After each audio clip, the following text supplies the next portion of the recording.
All right, welcome back. Peter Schiff here has been tweeting some really interesting things. So he tweets the following: My son, Spencer K. Schiff, went all in on Bitcoin on the last drop below 50K. 100% of his portfolio is now in Bitcoin. That is insane, everybody, but we'll talk about that after I read this. He sold the last of his silver stocks to raise the cash.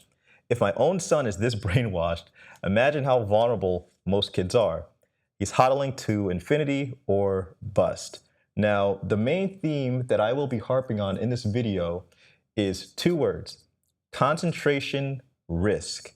Now, when people think about the word risk or volatility, they usually think about it in a negative way. Maybe that's something evolutionary with all of us, but there's not. There's a it's a double-edged sword here.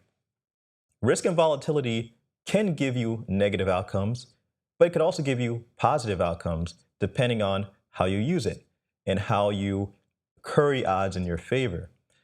Now, when you have a volatile asset like Bitcoin or any asset in general, and you put 100% of your investable assets within it, you are exposing yourself to massive amounts of concentration risk, meaning the following: you could either become very rich or very poor depending on how that asset performs. Meaning, if you put all of your money into Tesla in the beginning of February, before these interest rate issues started to happen and volatility started ticking up, you would be down right now. Still, it hasn't gone past where it was in the high 800s. It's still around like the 600, 700 area. You would be down right now.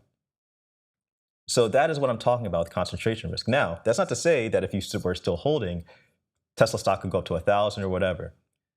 Now you're much richer than where you were.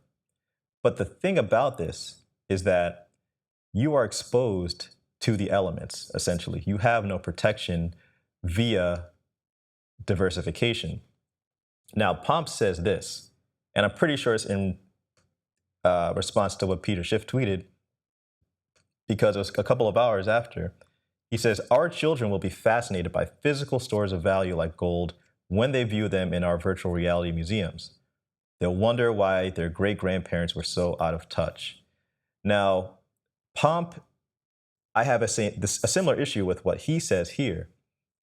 Now, I don't really have a big issue with crypto or Bitcoin, but I have an issue with people who are just saying, just put everything in these digital assets, just put everything in digital assets. Physical things, they're not important anymore.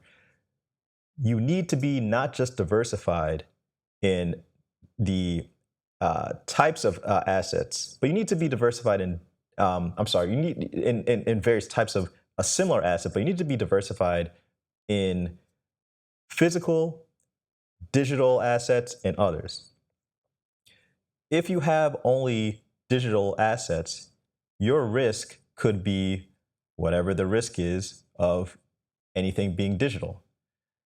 If you have everything in just a Robinhood account or whatever, who knows? There could be some kind of hacking issue or something. There could be something that happens with Robinhood. Who knows? But if you have everything in physical, you have obviously a risk of people just breaking into your house and stealing it.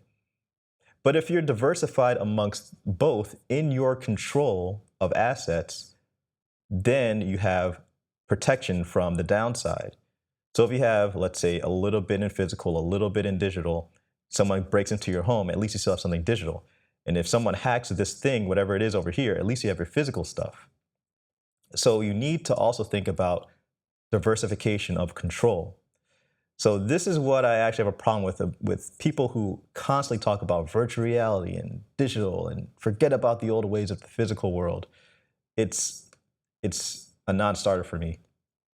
And again, another example of concentration risk, Peter Schiff responds to this guy who responded to his original tweet. The guy says, and that's why he will be richer than you. That's half the story, and Adam Moody. Peter Schiff then says, I need to disinherit him, otherwise he will squander my hard-earned wealth on more Bitcoin. And that's the other half of the story, Mr. Schiff. Because with concentration risk, you could either become, again, very wealthy off of it or very poor off of it, depending on how this asset performs. Now, Peter Schiff understands this. The reason why he understands this is the following.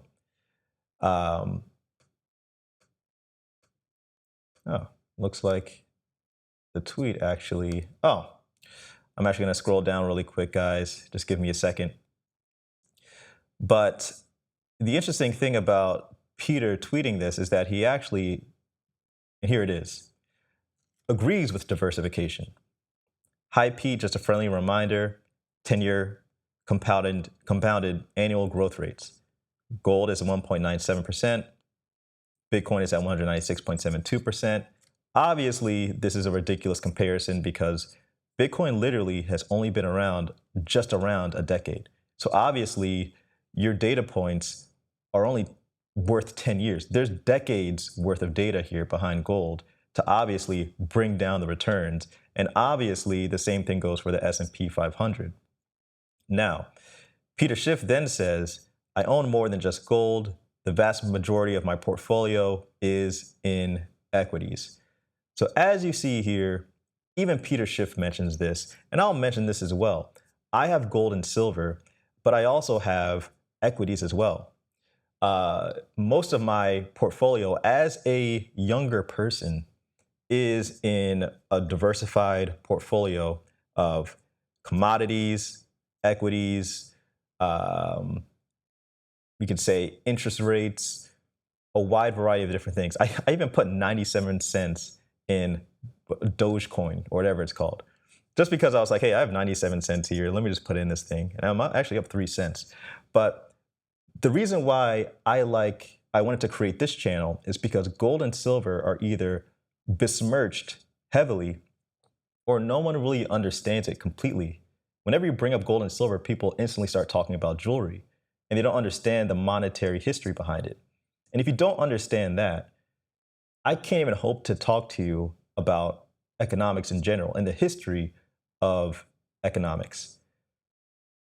Because if you don't understand mediums of exchange, if you don't understand what gold and silver represent as far as money and what money really is, then I can't hope to talk to you about these other things, such as Bitcoin, and why Bitcoin, to me, putting all of your investable assets within it, is not just risky from a concentration risk standpoint, but just historically, it only has a 10-year history.